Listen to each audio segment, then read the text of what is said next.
Our ongoing metagame to start the season off is certainly enchanting. Let's go ahead and dive on into the best Goliath, Captain Carter, and everything else decks for climbing back to infinite in Marvel Snap.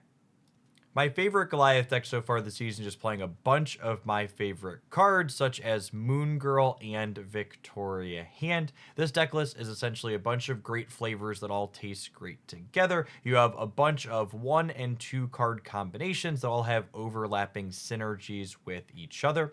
Ravonna Renslayer really ties the room together nicely. Her discount can get doubled up by Moonstone, letting you have incredibly cheap copies of Iron Man and Mystique, especially when you get Quinjet and Moon Girl into the mix. One of the upsides that this particular build has against a lot of the decks running tech cards like Enchantress and Rogue is that, one, we can wait to play our cards out till that final turn of the game with all of our cost reducers, but two, in the games where our cost reducers aren't showing up, we're often spreading our cheap cards out all across the board, so even if we get caught with an Enchantress in one lane, we can frequently win the other two. The other build of Goliath I've personally been enjoying is this one, also leveraging that Ravonna Renslayer Moonstone deep cost discount, but instead of playing Moon Girl is going a little bit bigger, leveraging Gore the God Butcher as an additional Mystique copy to be doubling up. For the games where your Moonstone or Ravonna don't come together for you, we also get to play Anti-Venom as a way to make things cheaper, since almost all of our cards have very low power to begin with anyways, as well as a copy of Magic to create Limbo to give us that 7th turn of the game. One thing to be aware of in the games where you're trying to leverage Magic's effect is if your opponent's going to be interfacing with your location. So in the Thanos matchup in particular, which we're going to cover later in this video that's been picking up in popularity, you want to be a little bit careful using Magic if they haven't quite played out their Reality Stone yet. Regular viewers will note I didn't do higher series substitutions for the first deck. I don't really have any for this one either, unfortunately. Goliath's a pretty specific synergy card looking for ongoing effects, and a lot of the higher series cards in this deck are niche in what they do, meaning that if you're missing them, it probably just means you should play a different deck, unfortunately. That being said, we're going to have a huge range of different things coming up, so don't go anywhere. Let's dive into the next one. Next up, we have my favorite Captain Carter deck that's leveraging a bunch of my favorite cards in Marvel Snap in general. In particular, getting to leverage Elsa Bloodstone alongside Mysterio to add lots of points across the board is something that I really enjoy doing.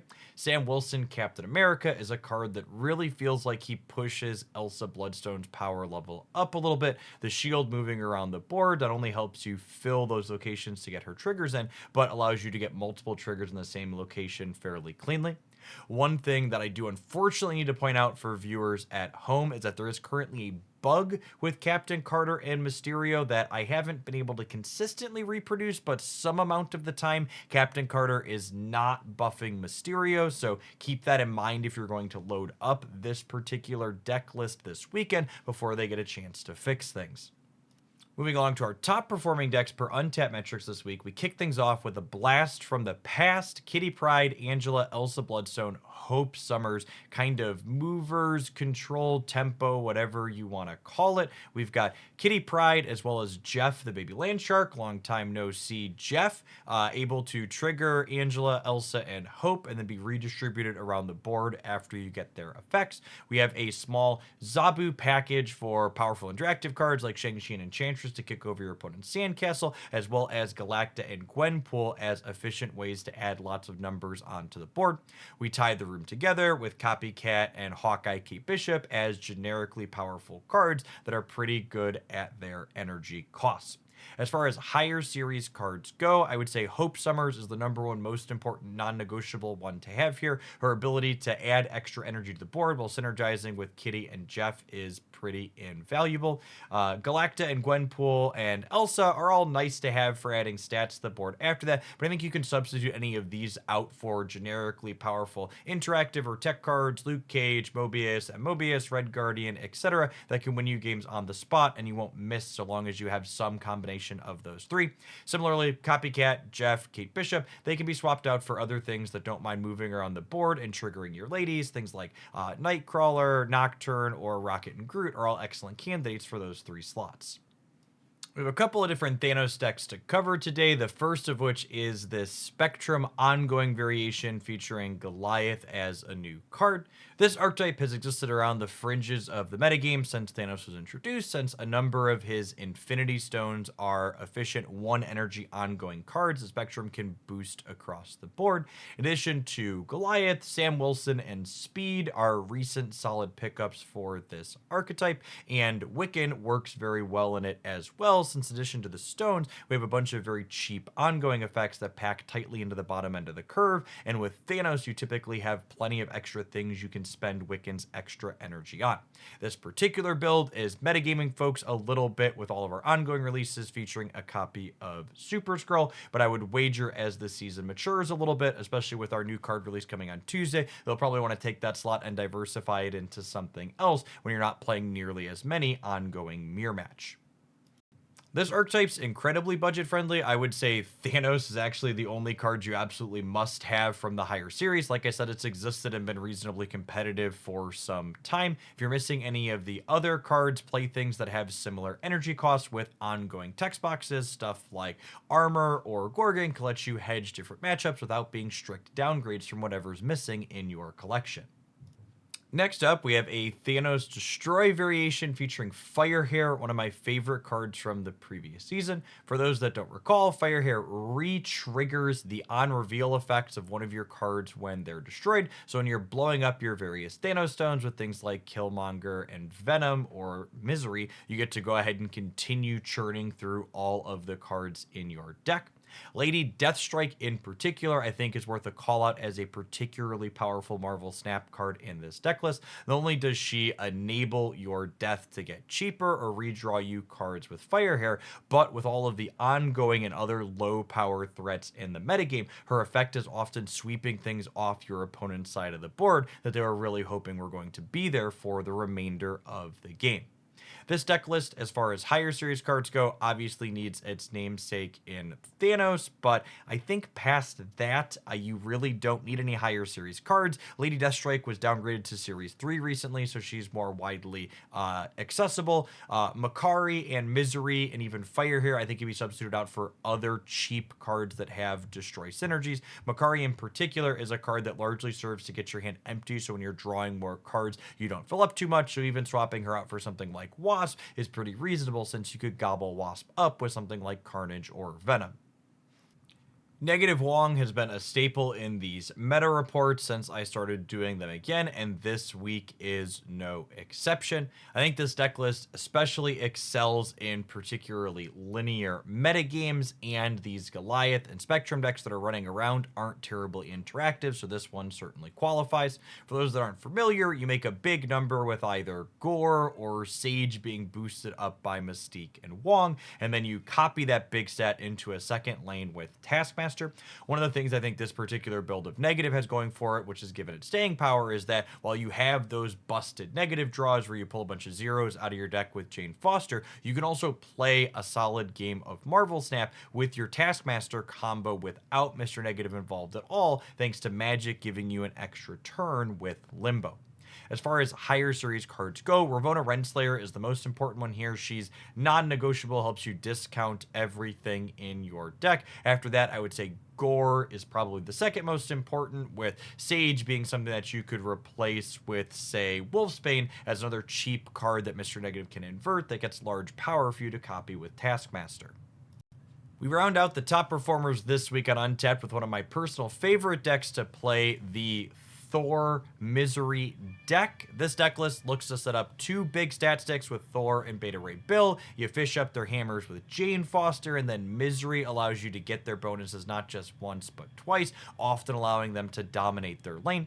This archetype picked up Firehair last season as a way to let Misery triple charge these cards, or simply allow Lady Deathstrike to act as redundancy to make these cards twice as large. Lady Deathstrike, like I mentioned in one of the decks earlier, I think is also really well positioned in the metagame right now, cleaning up lots of ongoing things like Iron Man or key enablers like Bullseye that are typically very difficult for you to interact with. This deck list isn't all just big numbers though. Quake and Red Guardian add a dash of disruption to allow you to break up whatever your opponent has going on their side of the board fairly consistently. As far as higher series cards go in this deck, I would say Beta Ray Bill and Miss Marvel are your non-negotiables. They add stats to the board in a way that's pretty unique, that's difficult to find substitutions for.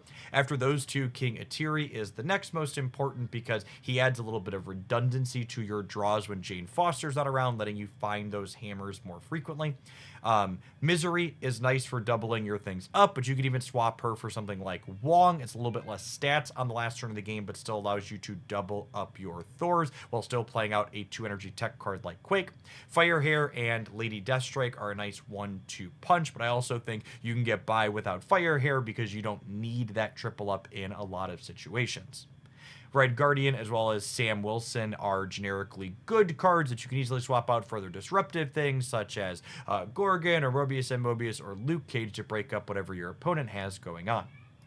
The most popular deck per Untapped metrics is this fair variation of Sauron that started gaining popularity last week. It's just got a lot of really efficient threats that you can mitigate the downside of with Zero, Sauron, as well as your copy of Enchantress. That last one, I would wager, is a big part of what's boosted the popularity of this deck a good deal this week. It's a pretty just generically good collection of Marvel Snap cards that's also playing one of the most potent tech cards into our two most recently released cards. So this is kind of the go-to deck players are reaching for if they want to play something that's generically reasonable, but also is kicking the new shiny toy that people are trying to play with right now. As far as higher series cards go, I would say Scar as well as Starbrand are your non-negotiables here. Starbrand is a very efficient way to get a discount on Scar, and Scar getting really cheap very consistently is not something that another card can emulate. Suitor actually gets replaced in some builds of this archetype with other tech cards like Shang-Chi or Juggernaut, and Ares can be a different 4/10 such as Crossbones if you have that in your collection instead. There are a lot of variations of ongoing cores with Captain Carter and Goliath putting up solid numbers on Untapped, but the most popular set of 12 cards is definitely this one featuring Doom 2099. I will say, personally, I find this type of build the most boring since you're only playing out one card often on turns 3, 4, 5, and 6, but if you're into that sort of thing, this deck list is both popular and has reasonable performance stats to back it up. Our third most popular deck, according to Untapped metrics, is this kind of classic discard shell featuring Khonshu as a new piece of its top end. I actually haven't played with this archetype at all myself yet because I really wanted to avoid playing mirror matches with it last week, but I would assume part of the reason why it's still popular this week is people found it and are enjoying it. If you've had a chance to play with this, I would love to hear in the comments down below what do you think of Khonshu in this classic archetype. Is this a place where he's really adding value, or was this just the most reasonable place to shove a beloved and iconic Marvel character that people want to play with?